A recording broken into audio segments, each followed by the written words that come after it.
What happens if you make a painting out of ectoplasm? Why do squirrels gather nuts? Are they preparing for something we don't know about? All of these questions you can find the answer to on This Paranormal Life! Hello everyone and welcome to This Paranormal Life, the comedy paranormal podcast where every week myself and the paranormal investigator across from me, Kit Greer-Malvena, investigate a brand new paranormal tale and come to a conclusion at the end as to whether or not it truly is paranormal. Kit, you know every week we have to dive into the mud, into the swamp water, and root around in the darkness and pull something to the light. Do you feel mentally prepared today to undertake such a task? I do. I mean, that's a task we literally and figuratively do all the time. Mostly it's a boot. Sure, yeah, most of the time You it's a root boot. around on there, boot. Yeah. Boot, tire, boot. It's a lot. It can be a painstaking process researching the paranormal, but it is one I've built the mental fortitude up over years, and I'm ready for it today. Yeah, we've been doing this so long that we've actually opened up a shoe store called Swamp Boots. And you can get the tenderest boots you've ever come across. Yeah, now matching boots, they're hard to come by. You're going to want to go to another store. Right? But if you've got one foot bigger than the other, or you like rocking two styles at the same time, we got you covered. Yeah, if you're into your Shrek core, you're going to want to come down to Swamp Boots or visit swampboots.com. Swampboots.co, unbelievably, swampboots.com was taken. Right. Swampboots.swamp is our URL. Swamp.boots.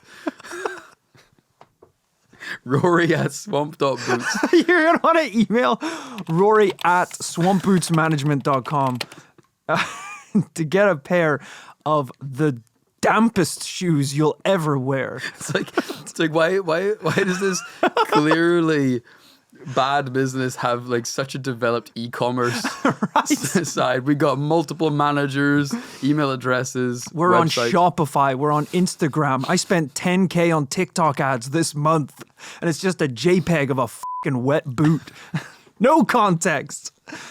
But that's how you get people talking, you know? They're scrolling through their Instagram stories one day, they're scrolling through Twitter, and all of a sudden, they see a picture of a wet boot. Yeah. And all of a sudden, people start talking. Hey, did you see the boot? I got a wet boot on my timeline. Yeah. Next thing you know, fucking the Kardashians are rocking the wettest boots in town, aka swampboots.com. We're currently putting in, it's a long shot pitch, trying to get Jason Momoa in a wet boot for the Oscars. Aquaman? Yeah, that'll track. You know that f***er's got some wet boots. And the great thing is about wetboots.com is it all started, it's kind of a rags to riches tale, literally, because we started, ironically, out of a car boot sale, literally selling fucking boots. We sell rags for riches. Yes. That's kind of the business model of swampboots.com. Why did I eat ice halfway through the intro of this podcast? What are you doing? I don't know. I'm freaking out a little bit. I think we brought it up before. Rory is, he is from Georgia originally, so... but yeah, you got to remember that we could drink. You might even be able to secretly eat a piece of a banana or something when the camera isn't on you during a podcast, but you can't eat ice. Can't eat ice. No, I am unfortunately part of an elite league of ice eaters. I thought ice eating was kind of restricted to weirdos, perverts, but it turns out if you go online, there's a thriving community of ice eaters out there. I think there's even an entire Reddit for ice eaters that includes ice eater memes created for the ice eating community. I think you showed me this once, that it was just people uploading just like pictures from their iPhone of like a tray of ice with just the caption like, or just yum. a bowl of ice that says dinner is served. Yeah. Or a picture of crushed ice saying, you know this is the good shit. Little memes like that. I definitely recommend checking it out if you're an ice eater. But even though ice eaters do sound like a paranormal beast, Kit, we're not here to investigate them. We have a completely different story that we need to dive into today on the podcast. In February of the year 2000, a post appeared on the website eBay selling a strange painting. Was eBay going in 2000? Oh yeah, eBay's been going for a long time. I love eBay so much. Do you with eBay? You know, I used to a lot more when I was younger. I feel like I don't mess around with it ever since I got a Nintendo 3DS that didn't work, and then an iPhone 5 that didn't work, and some boots that were bone dry.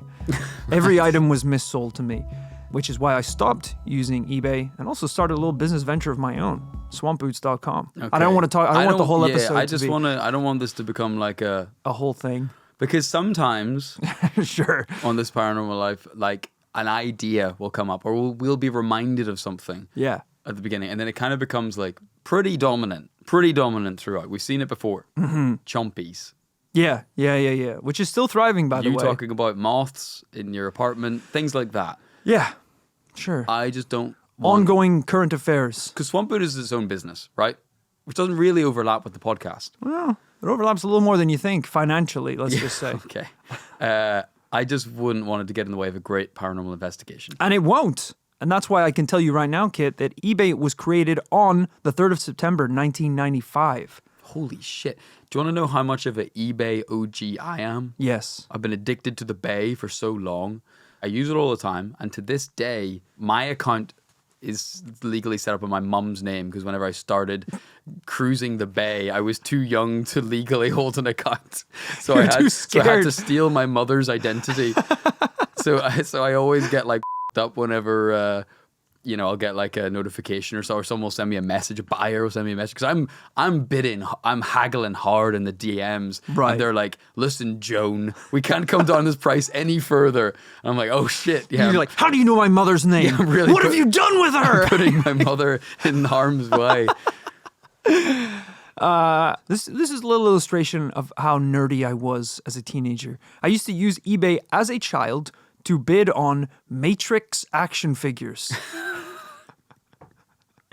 And you were definitely 9 years old, bidding furiously against 40 to 50-year-olds. Oh yeah, using my mother's name, of course, which happened to be Cypher. We were all pretty into the movie. You were sitting at your 1997 Dell 500 meg RAM family computer with Oakley wraparound shades on and a black coat. A leather trench coat. I lost the bidding for a Morpheus action figure, and I turned to my mother and said, "Just unplug me now. I don't want to be in this program anymore." She's like, "Okay, no more Matrix action figures." This is going too far. Rory at the breakfast table, 9 years old, just like stirring the bowl of Cocoa Pops, like, "You know what the f***ed up thing, mother? You know what the f***ed up thing is, mother? I don't know whether these pops are real. All I know is they taste all the same." They're all ones and zeros. We're getting so distracted here. We need to talk about a specific item that was listed on eBay in February of the year 2000. Right. It was a painting, a strange painting, depicting a child standing next to some kind of doll with hands reaching out from the darkness behind them. Jesus, what a horrible painting. Pretty intense and pretty eerie by itself. But viewers of the item were surprised to see that along with the description and pictures of the painting, this listing also came with a legal warning. The warning read, "Do not bid on this painting if you are susceptible to stress-related disease, faint of heart, or are unfamiliar with supernatural events. By bidding on this painting, you agree to release the owners of all liability in relation to any events happening after the sale that might be contributed to this painting. This painting may or may not possess supernatural powers that could impact or change your life." Jesus, what was do we know what the listing name was? Was this going under supernatural painting or description of the image itself? I don't know exactly what the listing name was, but the painting itself, the official name I believe is "The Hands Resist Him." Do we know how much it was being sold for? I know how much it was eventually sold for, which I will get onto later. I believe the original listing probably was quite low. Right. But no reserve, 99p. Kit, you've just completely bypassed the possibility that these people could just be trying to do quite a nice thing, which is Sell the painting for the appropriate value, but warn the people bidding on it that some pretty bad shit might happen to you if you do purchase it. Let's just skip a couple of steps ahead in what is clearly about to be a cursed We don't know. Hey, no one said curse. No one said curse. These things belong, No one said that. like Optimus Prime and Bin Laden, at the bottom of the sea. This needs to go to landfill. Look, they said at the end of this painting may or may not possess supernatural powers that could impact or change your life. No one said it would impact it badly. No one said it would impact it in a negative way. Okay, well, I look forward to Act 2 when they win the lottery. Sure. And move to the Bahamas. The opening, of course, of the warning was, do not purchase it if you're susceptible to stress-related diseases Right. or faint of heart, or you don't like curses. Okay. All right, I just want to... Look, Okay. I've said my piece. I just want to kind of foreshadow what I think is the reality of what should be happening here, but let's hear what actually happened. Okay. So I know you're keen to figure out, what was this painting? Where did it come from? Why did the owners feel like they had to put this warning in the eBay listing? Well, to find out, we're gonna have to deep dive into the mysterious creation of the painting. A painting, as I said, known by the name, The Hands Resist Him. It all began way back in 1972 with an artist known as William Stoneham. Back then, Stoneham was contracted to create 2 paintings for $200 each. While I don't know what the first one was, the second was The Hands Resist Him. One of the most haunted paintings, yeah, it's haunted, Okay. in the history of the paranormal world. I forgot I wrote that line in there. So I didn't know when I revealed the fact that the painting was, cursed as all hell. Can you just not get so angry whenever I start making a point? Well, I next like to time? be the one to reveal information, so because it's my episode. So I don't like you butting in early and saying, this painting's pretty cursed. I'm like, oh, that was going to be kind of a big beat later on in the story. So we may have to cut that. Literally in the eBay listing said, bad shit will happen if you buy this. According to the artist, the boy in the painting is based on an old photograph of himself. There's a glass door behind him that is supposed to represent the barrier between the real world and the fantasy world, which is kind of f***ed up because the quote-unquote fantasy world is completely dark and filled with disembodied hands that are trying to grab him. Right. Not like Gandalf and a unicorn in the background. It's a fantasy, void. meant something different to him and to you, I think, yeah. You know, that could be an embarrassing thing about being an artist, right? Is you're kind of bearing your soul a bit, aren't you? You're kind of showing the world a little bit of your inner world that maybe you've never shared before. Yeah. Bit embarrassing if you paint what is supposed to be your fantasy world and everyone else thinks it's really f***ed up. It's Yeah. like, so as you can see, guys, I've painted, this is me as a little boy. And then, That's nice. this is me just sweetly dreaming at night. And then above my head, you could just see my dreams, which are, just as you can tell, typical dreams. Right, okay, no, I am looking at the painting now. And which part is the dream? The door? Or the doll beside you? Is that what that's like dreaming of companionship, I guess. That is nice. That is nice. Yeah, he's the Nightbringer. It's actually not a doll. He's a Nightbringer. And then the door is was the Black Void. So most nights, Right. the Nightbringer would take me to the Black Void. Right, okay. Okay. You've seen the Black Void, right? Well, as in, now slow down here a little second because I'm struggling to kind of to relate to this one. The Black Void is in, we go there when we sleep. And that is where the beauty of the mind can kind of create substance. So that's where we dream of our loved What ones. kind of That's Mickey where we Mouse dream Disney of level our- dreams are you? Hey, we've all been to the Black Void, right? What I'm saying is maybe the artist is displaying that his interior life that he's painting and bringing to the world is a bit darker than everyone else's. You know, I always say, as people who create art and do share it, whether it's comedy, this podcast, music, writing, I always say sharing your art is like showing people a nude of your mind. That's beautiful, actually. And I actually believe that is true. It's kind of embarrassing. You don't want too many people to see it. You're scared of what people will think. Right, you're scared of the iCloud leaks, of course. Yeah, exactly. Your ideas look bigger in person than they do in the picture. You're like, maybe I'll take a couple more nudes of my mind because... You send them to people who aren't expecting it, and that is technically harassment. Right. So it's a delicate process, but that's part of being an artist, is expressing yourself. And as we've seen today, sometimes those expressions can be a little creepy. I know I described it in pretty full detail, but it is kind of hard to imagine. So Kit, I'm just going to send you a picture right now of what this painting looks like. If you're watching this on youtube.com, search This Paranormal Life, you could probably see this for yourself. Otherwise, no problem. I'll describe it to you. This is I feel like the technical level of this painting is pretty good. This is a pretty well-executed painting. Yeah. Little boy, a doll. I was about to say little girl. No, a doll, but a life-size doll, and standing at a door. The little boy really looks like a little man. It's borderline Kevin Costner, kind of shrunken down to a little boy size. Yeah. And then behind him, unmistakably, against kind of the black pane of glass, just multiple tiny hands reaching against the glass as if trying to get out. Very creepy stuff. Horrible. No one should want this. The only place this belongs is in some kind of museum of freaks. Or maybe a bar for goth chicks. Yeah, it's very unsettling. I don't know anyone that would want to have this on their walls. In 1974, the painting was completed and put on display at the Fine Garden Gallery in Beverly Hills.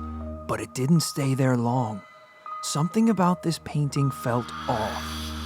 While in the gallery, it was reviewed by an art critic for the Los Angeles Times, and soon after was purchased by actor John Marley, who's probably best known for being the guy who woke up next to a horse's head in The Godfather. It's a good reference.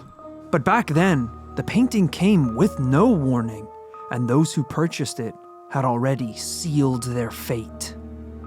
The story goes that a few years after the painting had sold, the art critic for the Los Angeles Times passed away. Then, the owner of the gallery passed away. Then, of course, John Marley himself died in 1984. Yes, he was having open heart surgery, and doctors claimed that he passed away as part of a complication. But Kit, could the wrath of this painting that he'd purchased just 10 years ago have been the real cause? A mere blink. 10 years. Now, we've been in the cursed objects game for a long time, and we know that a string of mysterious deaths doesn't really mean shit. We saw it with the curse of Tutankhamun. We saw it with the curse of the mummy in the British Museum. We've seen it a lot of times, and we know that just because a lot of people die in connection with an object isn't definitive proof that that object is cursed. Not at all. And I think it's a funny paradox to do with curses. Curses are some of the most famous paranormal phenomenon in the world and in history, and they are some of the most fun to explore. Actually, probably one of the hardest to prove and get a double yes at the end of an episode of TPL for. Oh, really? Yeah. Not that hard, though, always. Like, sometimes I it just kind of falls on your lap. Given one a yes. Well, actually, I gave one a yes, and it was a cursed painting. Okay. It was the last cursed painting we investigated on this podcast. Which you The hosted. Woman in the Rain. Yes, Yeah. I did host it. Yeah, and it was a pretty compelling case, actually. I think the host kind of knocked it out of the Just park. to make clear why, you might have been invested in that one. But point being, curses are deeply inbuilt into human nature and psychology, the concept of a curse. But proving one can be tricky. That's something I think we can achieve today. But luckily, or maybe unluckily, this was only the beginning of the journey with this painting. After this string of deaths, the painting disappeared, probably handed down and passed around to friends and family, before eventually being discovered by an art seller who had found it left abandoned behind an old brewery. Jesus, wow. Yeah. For a painting that was worth something to someone at one point. Yeah. Exactly. But that's the problem with art. It is subjective. And I'll be quite honest, the commission that you said this was painted for was a lot more than I thought. I think I said this was worth 99p no reserve on eBay. So it was originally created for $200. So I wouldn't be surprised if someone took a look at it and said, what a hunk of junk, and threw it out back of a brewery. Yeah, I'm a little suspicious about why an art seller would be looking for pieces in the dumpster behind a bar. You know, maybe he has to see this art seller's qualifications. Yeah, keep an eye on that guy, yeah. It's like, I call this one the messy exit. That's a dirty diaper. You found that in the bin as well. No, it's art. It's art. This one was created by a contemporary artist with a lot of potential. He's only new to the game at 18 months old. So if you get in now, this work is sure to appreciate. It's like, I call this one Bliss. That's a used needle. That is a used needle. Wasn't used when I found it. Okay. Bliss makes sense now. This next piece is actually a piece of performance art. It's called Gimme Your F***ing Wallet. Performed by me today. I call this piece Lunch. It's an old discarded sandwich. It's art? No, it's my lunch. Didn't you hear me? I'm starving over here. Not everything's a piece. Not everything's art. Sometimes it's food and sustenance. This quote-unquote art seller sold the painting to a young Californian couple who were excited to own such a beautiful and haunting piece of art. But unlike its previous owners, they had no idea of how their lives were going to change. Over the next few years, this young couple were haunted relentlessly by the painting. And I'm not talking about strange noises and bad vibes. One night, they said the doll in the painting had a gun. What? Strapped up? How could that happen? They look in the painting one day, little boy's now sitting on the stoop, like, you know, polishing his Glock 9mm. He's like, bro, I don't know what to tell you. It's like, hey, you're to blame. You took me to East LA, bro. He's like, I'm just fitting in with the furniture, all right? The owners are like, garbage paintings are built different. Yeah. This is sketchy. Now, when I read this, I, same as you, had a little chuckle. Then something weird happened. Kit, take a look at that picture of the painting I sent you. And tell me whether or not the doll in the painting has a gun. Did you put mushrooms in my coffee? Am I about to be taken on a strange journey? First glance. Imagine you just caught it out of the corner of your eye. What do you mean? It looks like the doll is holding a gun. Does it? Does it? It for sure does. I mean, there's maybe a shadow. Bro, what? She's holding him at gunpoint. Oh, okay. I see what you're saying. Yeah. Okay. If you squint, she's holding something. It looks like she's holding a miniature clean canteen bottle, but then that intersects. This is impossible to describe, but it intersects with the frame of the door behind them, creating a right angle shape that looks like it's pointed straight at the boy. So yes, walking through your mid-century East LA home at night with the full moon outside. You glance at the painting, it might look like the boy's being held at gunpoint. Yeah. For the record, the doll is holding something. The artist claims it's supposed to be, for some reason, a cell battery with a tangle of wires. But the couple were adamant that it changed in the night. And this was only one of the bizarre events that started taking place. One night, their 4-year-old daughter burst into their room. She was crying her eyes out, completely inconsolable. Eventually, she calmed down enough that the parents could talk to her. It's okay, sweetheart. We all have bad dreams sometimes, even mommies and daddies. She replied, It wasn't a dream. It was real. What was, my dear? The children. They keep sneaking into my room. The parents' blood ran cold. Their daughter was an only child. So they asked her... No, pause the scene. Is there something funny going on here? Because I don't appreciate that halfway through my dramatic reenactment of a pretty traumatic event, you're taking this shit so lightly. I'm about to hold you at gunpoint, you son of a bitch. I'm not. It's just the idea that they're like, oh shit, we don't have any other children. In that moment, they realize. Yeah, it's like the children, but that's fine. So we only have one child. Yeah, okay. Yes, obviously I have dramatized this scene slightly. I'm not sure if it played out exactly like this, but, it's just to add dramatic effect and to this moment, to this pivotal moment. Yes. The parents have realized. So they asked her.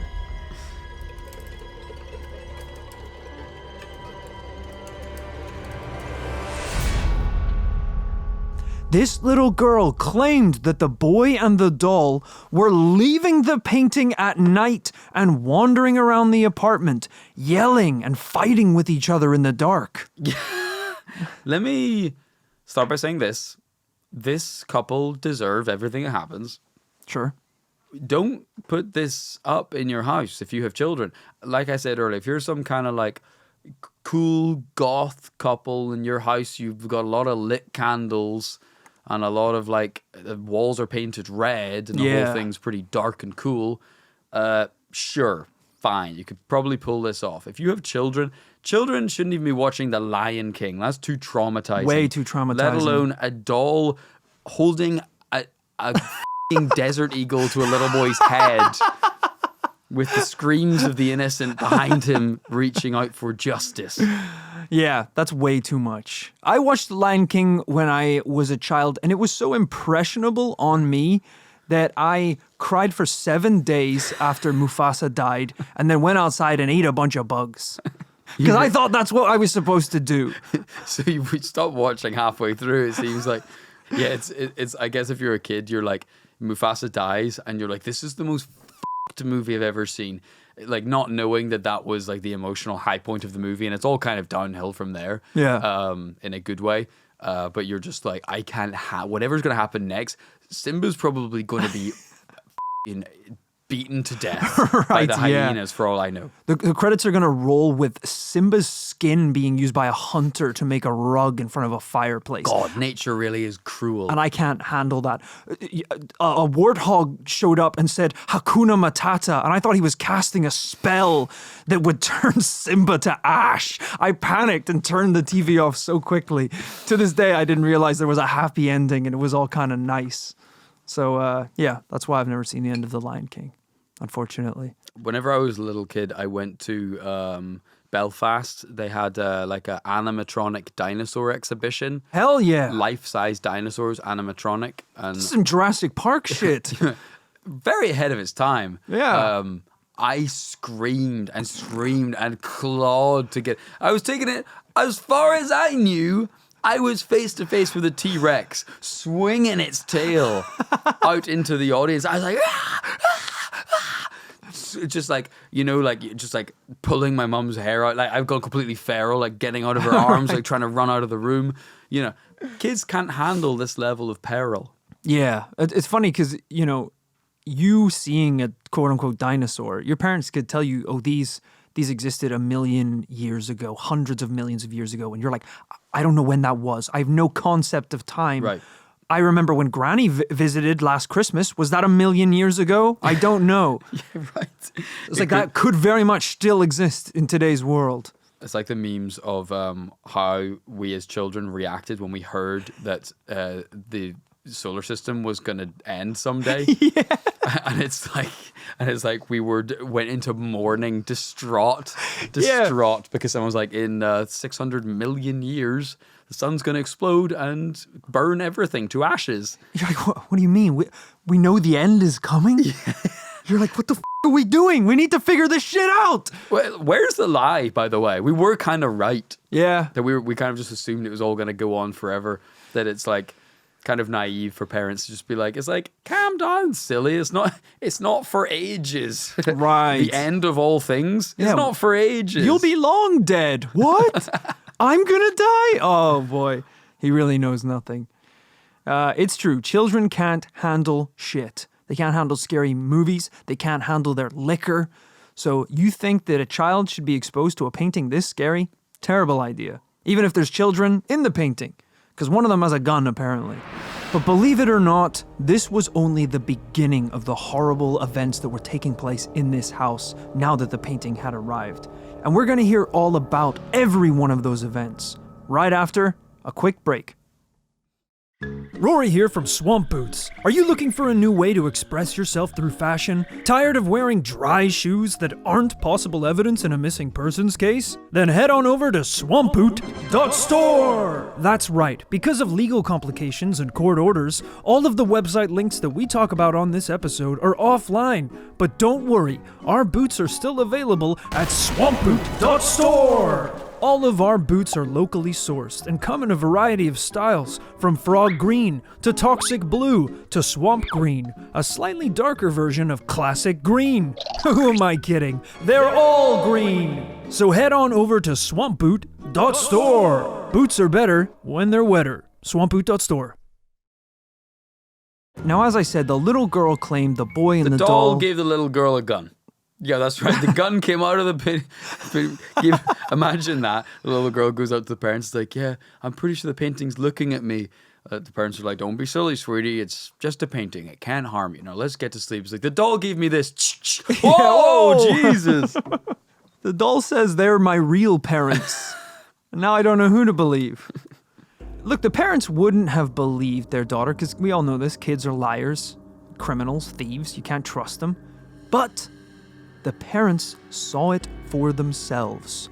Not long afterwards, they had seen the same thing happening. Whoa. The parents claimed on multiple occasions they could see the strange hands behind the boy moving and clawing at him, while he edged closer to the limit of the painting as if to try and escape. Face pressed against the canvas like it's a window. There's scratches on the painting. He's trying to break out. One day there's just a fist punching out of the smash through the canvas. The wife stated in the eBay listing, I don't believe in UFOs or Elvis being alive, but my husband was alarmed. After seeing the boy seemingly exit the painting under threat, we decided this painting has to go. Now, of course, a listing this strange, as you predicted, Kit, didn't go unnoticed by the paranormal community. It actually ended up going viral, and more than 30,000 people ended up visiting the auction page. It's the year 2000. Where the did it go viral? Wikipedia? I don't know. Forums, I guess. Okay. That was kind of the OG way of going viral. I can actually, as I say, being an eBay power user, I can actually imagine how paranormal investigators might have come across this. For one, eBay was a much smaller platform back then, a lower amount of items available, but also simple keyword search of a paranormal investigator looking for a supernatural item or a haunted item would have pulled up this as a result. Something we should probably get into as well. Exactly. Now it's all about like buzzwords and funny ways to stand out amongst the ocean of online content. Back then, if you just typed in curse painting, maybe even painting, this would have been one of the first things that came up. Right. Back then, I could have sold dry boots. I wouldn't have had to sell wet boots, swamp boots. Yeah, the dry boot market is completely saturated. It's completely oversaturated. Ironically saturated like these sogging boots. Most boots by default come dry. So I thought the easiest way to stand out amongst the crowd is to quite literally be a small fish in a big pond and be a wet boot in a big swamp. Sorry, I don't want to, I know we have a big thing to talk about today, so I don't want to talk too much about swampboots.com. I mean, you actually, I would say, restrained yourself pretty well for the first half, all things considered. You didn't hear the ad break. Huh? There was like a 3-minute ad for Swamp Boots. It was extensive. Jeez. Bro, we didn't sell any ads this week. Yeah, because we lose money if we can't run ads. And you're telling me you're running an ad for this side business? The side business makes money. Because sometimes people left $1 or $2 in the boot. Can I just ask you, if you're going to be completely honest, how many boots have you sold this financial quarter? I never said I was going to be completely honest. To start. Okay. Yeah. Well, with that in mind, how many boots did you sell this quarter? 2,500. Okay. But if I'm being completely honest, yeah, please. 0. Sure. For sure. Ask me how many returns we've had, though. Well, you couldn't have any returns because you hadn't sold any in the first place. Exactly. Not a single dissatisfied customer. Because there are no customers. 0 returns. 0 complaints. 0 stars on the App Store. This is a Buddhist e-commerce business. The perfect business. 0 sales, 0 returns. We haven't had a single bad review ever. You haven't had a review. Yeah, sure. Exactly. Cool. So you're not making any money, but the hosting costs of the website? Extortionate. Sure. Really expensive. I had to buy swampboots.com from a tech startup in San Francisco. Yes. They're actually created a pretty cool kind of intelligent boot that could adapt to traversing swampland. So it was going to be huge for like fishermen, explorers, scientists, that sort Wow. of thing. It was like a high-tech waterproof boot. And I bought it and said, I'm going to sell wet socks on your website. Now, knowing that 30,000 people ended up visiting this eBay listing, Kit, can you guess how much the painting eventually sold for? Okay, well, you're putting me on the spot as an eBay power user. Of course, I'm more familiar with the market right now in 2024, but if I had to cast my mind back to the conditions in 2000, what do you say, 30,000 views? Yeah. Okay, and for a painting with a reasonably, potentially well-known provenance and artist, but was also found out back of a dumpster at one point. Sure, yeah. I'm gonna go ahead and say, maybe we're coming full circle, maybe $250. It eventually sold for $1,025. Wow, it's quite a lot. Yeah, it's a surprising amount, isn't it, for a painting like this? I guess word spread and enough people wanted to get their hands on this painting. It did pick up a penny. This is a Y2K meme stock right Yeah. here. This is the original NFT. Yeah. As in, no f***ing thanks. And I don't want it. and also it's worth absolutely Jonathan squat today. The owners woke up one day and their bored ape handed them a gun. The bored apes were coming to life at night, drinking all the orange juice in the fridge.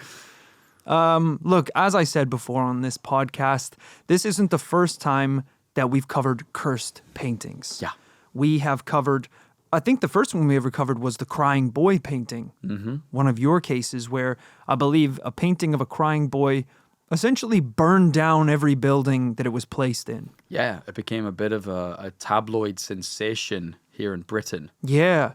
Then we quite recently covered the Woman in the Rain painting, which was not a double yes, but a single yes, joined by a no from Kit, unfortunately.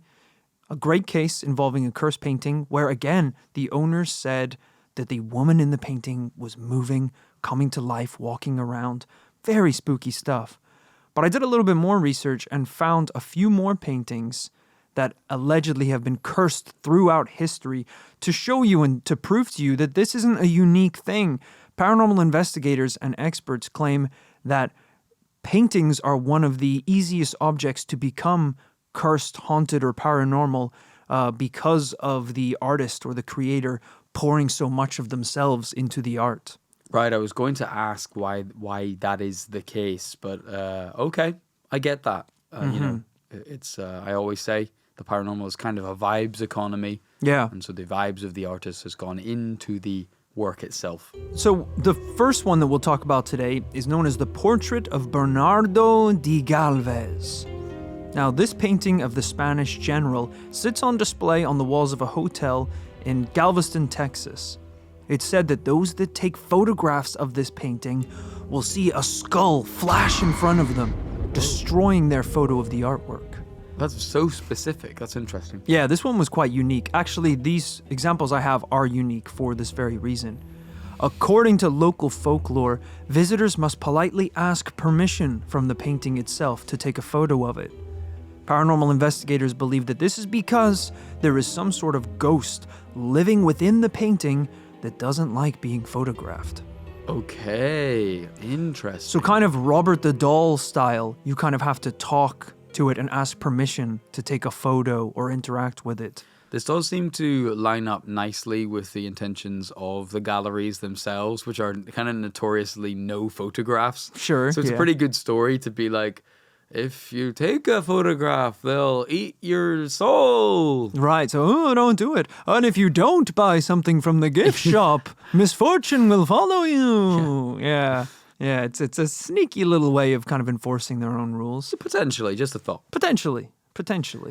Next up is the famous Painting of a Lady by the artist Juan Luna. Now, there's a pretty obvious reason why this painting would be cursed, and it's because the painting is a portrait of the artist's wife, who unfortunately he later murdered. Woo! According to the legends, the painting is now possessed by the spirit of the lady who enforces her wrath on whoever is in possession of it.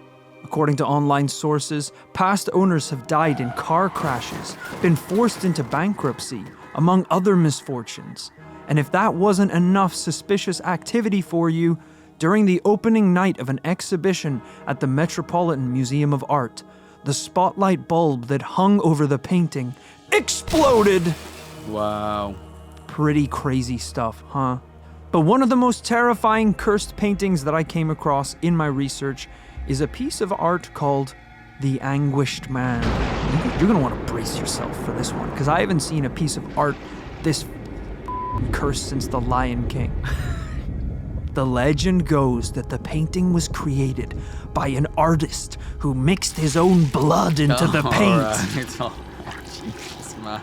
The painting came to the interest of paranormal investigators after a man named Sean Robinson inherited it from his grandmother, who had kept it locked in her attic for 25 years. You mean Meemaw was keeping the paranormal goods locked away? Why did she have this? Get rid of the painting. If it's been in the attic, locked in there for 25 years in a treasure chest, what is the point in having it anymore? This is what I'm saying. I think we've established it's pretty easy to get rid of a painting by just putting it in the dumpster behind a bar. Meemaw was back in 1924 taking it off the wall, and she was like, someday there'll be a website called eBay.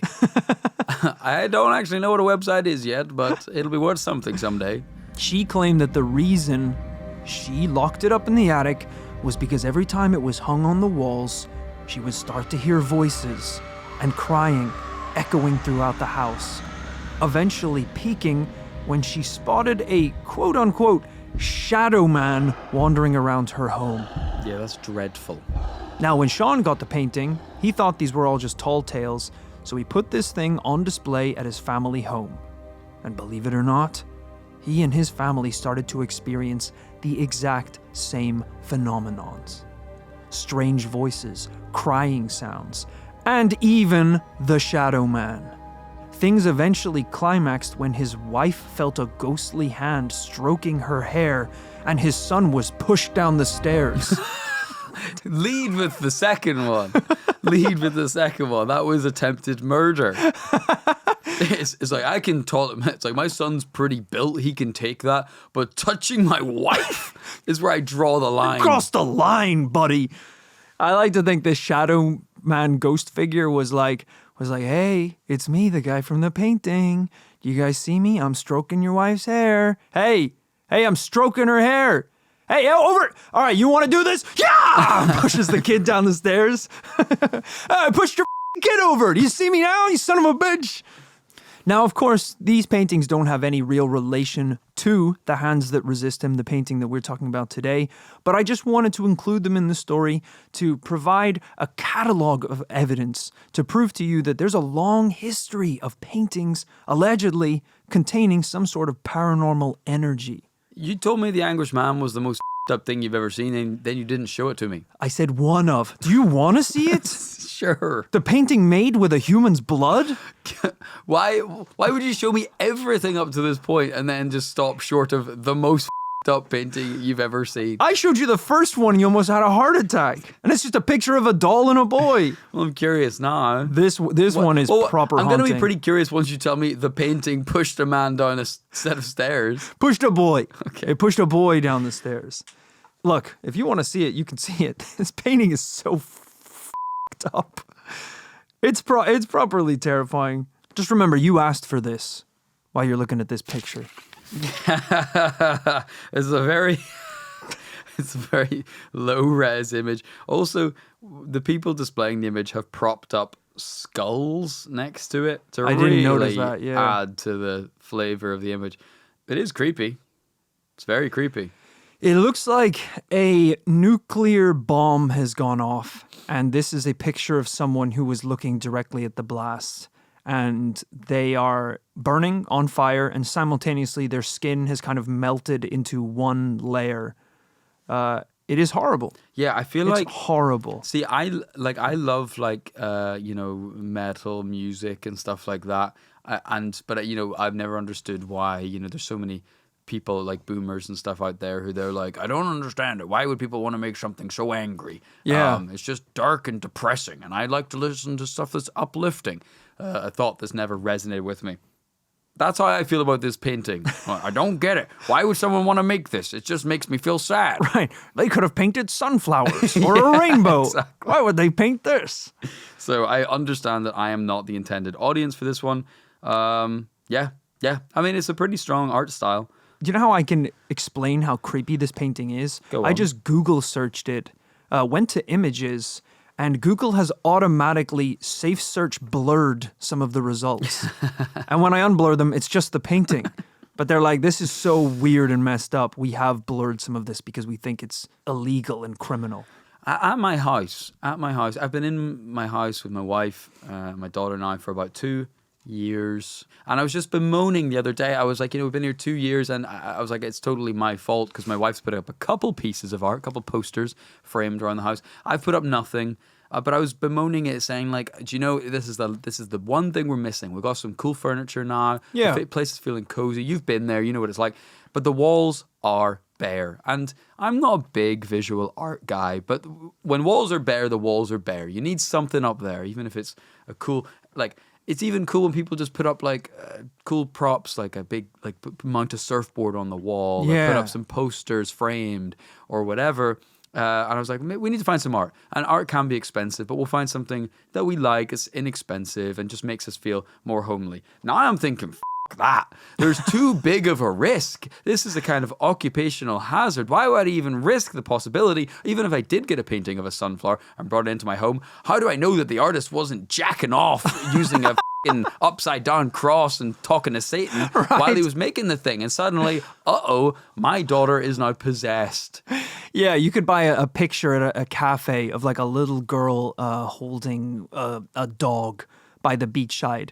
And then when you get to the checkout, they're like, oh yeah, it's pretty interesting. So the dog is the little girl's guide to the underworld. You're like, put it back then, because I don't want a guide to the underworld. Right. I like the idea that they're scanning some kind of barcode, and then, the product flashes up and it's like demon being guided by Hades to the underworld. You're like, is that the same? Is that the right code for that painting? He's like, oh yeah, that dog's called Hades. Yeah, he's up, man. Yeah, it's crazy.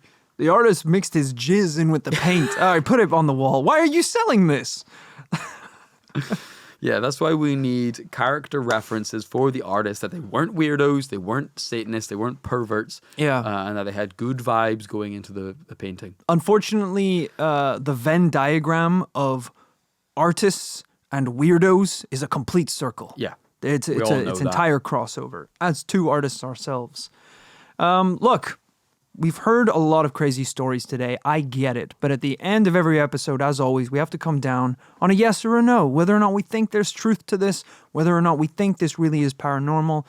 Kit, what are you thinking today? Like we said earlier, a number of hallmarks of classic curse cases. The provenance we talked about, where it came from, the mysterious circumstances. Now, this one didn't have like a Tutankhamun level curse in the beginning. It was more just the artist put his trauma into the painting, and then it was passed on to other people. Now we have a couple people who were badly affected in the early days, and then of course, as you say, climaxing with this couple who had a litany of bad things happen. But I think personally we're still hitting that same wall of curses and the physical evidence. Let's face it, it only really became properly quote unquote paranormal with the latest couple. Before that, it was probably coincidental deaths. I mean, what was it, 2-3 people?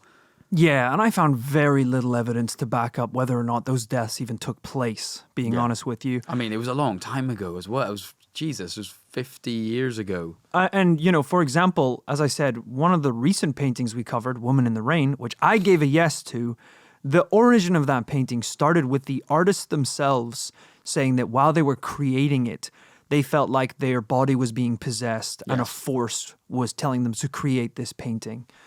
For the record, the Hans Resistum, the person that won the eBay listing in the end, actually went to the effort of tracking down the original artist, Stoneham. Cool. And when he was informed about its cursed legacy, he was completely surprised. He had no intention of it being cursed. There was no, reason why it should have had this kind of legacy.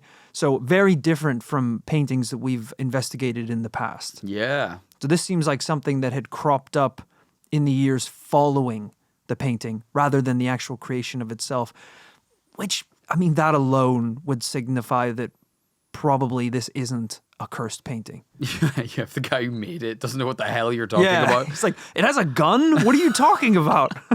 It's a shadow. Chill. Yeah, so hey, I'm happy to take the lead today. It is going to be a no from me this week. It's a double no. Damn, but hey, thank you so much for listening to this week's episode. I had a blast. You know, we've done a few cursed paintings now, and they're always a fun one because you never know how cursed the painting's going to be. Does it give people bad luck? Or, like in today's case, does the painting come to life and the people inside it start wandering around the apartment? It's a very fun kind of little subcategory of cursed objects. Well, let me tell you, Rory, this is incredibly apt because it was your episode this week. Next week means it's my episode, my investigation, and we're going to be taking another look at paintings. It's going to involve paintings in a, thankfully, don't worry, a completely different way, but another way that is very paranormal. So, you know, keep that gallery membership going. We're going to be hanging out in galleries again, but looking for something quite different. That's all I'll say. Hell yeah, which is quite exciting because we've been chasing that double yes ever since we started in the new year. We had 2 UFO cases, I believe. Yeah. Got very close to a double yes on the 9th, which was the Florence UFO case where Kit said yes. I needed that little bit more. We were very close. So almost got a double yes in the first month of the year. You're going to want to tune back in next week to see if we can secure it. Yeah, I don't know if you could say very close very close. because you said no. So, you know, in the words of Vin Diesel, doesn't matter if you win by an inch or a mile. No is a no. All right. Yeah, that's true. It you know, as soon as one person decides it's a no, the whole thing is a no. It wasn't a double yes. But hey, I always stay open-minded. I'm always ready to be convinced. So next week you've got some good evidence. Well, I guess you woke up on the wrong side of the bed that day because you weren't open-minded on the 8th or the 9th. I was pretty open-minded. I think I was. I wouldn't say so. I was excited about the spiders, I think. I think actually if you watch the video, I think Rory was scrolling on his phone for half of it, if we're honest. But that's because I was checking the sales figures for swampboots.store. That's right. We couldn't end the episode without one last little plug. Do you ever just walk around town and think, my foot is too damn dry? No one's ever thought that. Sometimes. You're like, it's so hot in my shoe. If only I had a damp, moldy shoe with a frog poking out of the toe. Wouldn't that be cool? Wouldn't that be a conversation starter? You ever heard of peacocking? Yes. Well, I found some of these shoes in a peacock's nest. It's down in Louisiana. Do I need to state the damn obvious, which is swamp boot? You know that trench foot is a thing. It's like a disease. What? That you get from wearing boots that have been in a swamp. Trenchfoot.com. That's a great idea. What? No, that definitely exists for people trying to recover from the illness known as trench foot, a disease famously contracted by soldiers in the trenches of the war. Because their feet were so dry that they... Oh, so wet. So wet. Okay. You're saying that's have waterproof boots. That's a bad thing. Yeah. But then, okay, so, but their problem was they were putting their dry boots in wet. Okay. But if you put your wet boots in wet, then you're fine, right? Because they were already wet to begin with. I think on day 1 of the war, they put their dry boots in wet. Every day thereafter of World War II was a wet boot in wet. Okay, so it very much just became a swamp boot almost immediately. You could actually make the argument that probably in the trenches at some point, there probably was a guy selling used boots, and that was technically the first swampboot.com website. Right. So you're saying we've got kind of like a nostalgia factor here. It's vintage. Okay. It's vintage. It's I can old tell that school. Nothing I say is going to go into your head. I'm in too deep, because buddy. you're sunk. The costs are sunk. Oh, the boots are sunk to the bottom of a f***ing swamp. Bottom of a bog. That's right. Bogboot.com coming summer 2024. Pre-order now. I think it's going to be a big year. Get my premium Converse Bog Stars. They are the best shoots you will find. Hey, thanks for listening to this week's episode. If you like the show and you want to listen to more, head on over to patreon.com/thisparanormallife. That's where you want to go if you want to get bonus episodes, if you want to support the show. This show is community funded, listener funded. It's the only reason that we can record every week and continue to make this show. So if you want to show your support and get a bunch of cool extra content, head over there to patreon.com/thisparanormallife. And hey, we know not everyone has the money to be able to support the show financially. If that's you, get out. No. If that's you, we're just glad you're here listening every week. That itself is Hit enough. The street. Hey, how'd you afford? You must be listening on a phone. That's funny. How'd you afford a phone? No, if you're claiming, it's a bad if you're idea. out here claiming you have no money, how'd you get the phone? They might not be listening on a phone. You can listen on anything, laptops. You can listen on... Oh, a laptop. Oh, the All thing right. that's even more expensive than a phone. So that's interesting.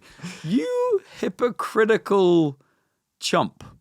Who are you talking to? Directly to the listeners. So this is insane to me. It's not. This is crazy to me. Do you What have I- any idea how much an iPhone is? What I was gonna say- in the next sentence, they're like pulling out their pockets like a Looney Tunes character, and a little moth flies out, and they're like, "Oh, I don't have like £3 or whatever it costs."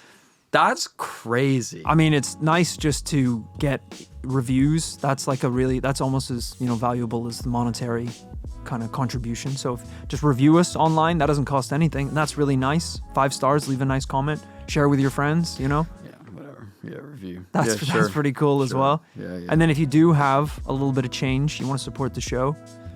Oh, you do have some change now? Oh, so everything's changed again. Pun intended.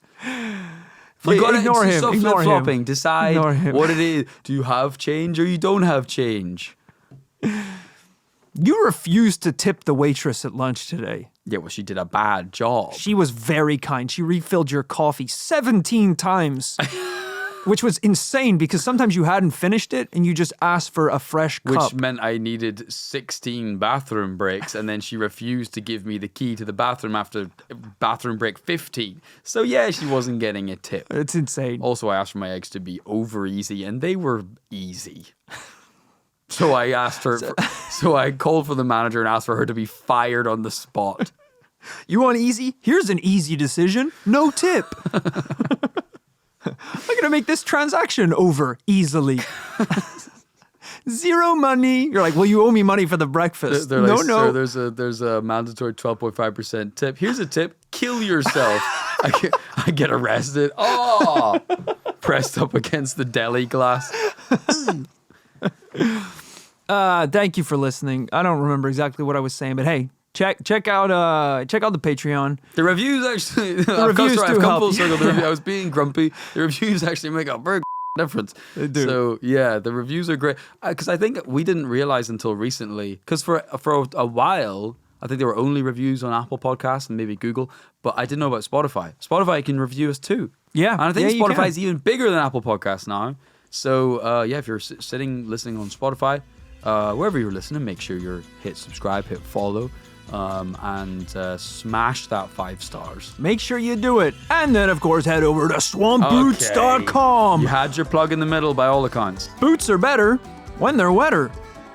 Swampboots.com. Bye-bye.